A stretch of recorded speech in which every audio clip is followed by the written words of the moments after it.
also take pride in launching an event that embodies the same spirit of transformation and service that Rotary stands for, the Icon of Change Awards 2025.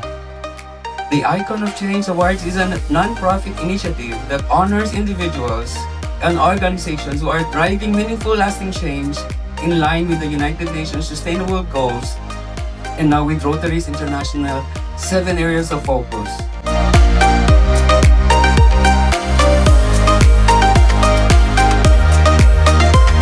We gather not only to celebrate success stories, but to honor the spirit of transformation, the courage to lead change where others see impossibility.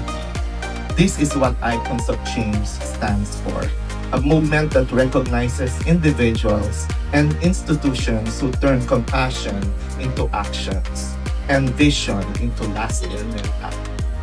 Here in Muntinlupa, we have seen how change makers, whether from the military, the church, business, government, academe, or civic groups, have come together to build stronger, more inclusive communities. Gusto po ako nagpapasalamat at nagpapakumbaba na mapabilang sa mga icons of change kasama ng mga taong naglalaan ng kanilang oras at kakayahan para sa kapwa at para sa pagbabago ng ating mga komunidad.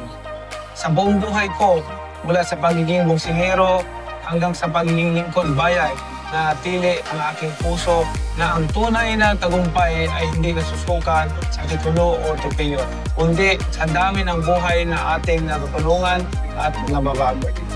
Ang mga Sustainable Development Goals ng United Nations at ang 7 larangan ng focus ng Rotary International ay paalala sa ating lahat na ang tunay na pagbabago ay nagsisimula sa malasakit, paglilingkod at pananampalatayang may gawa.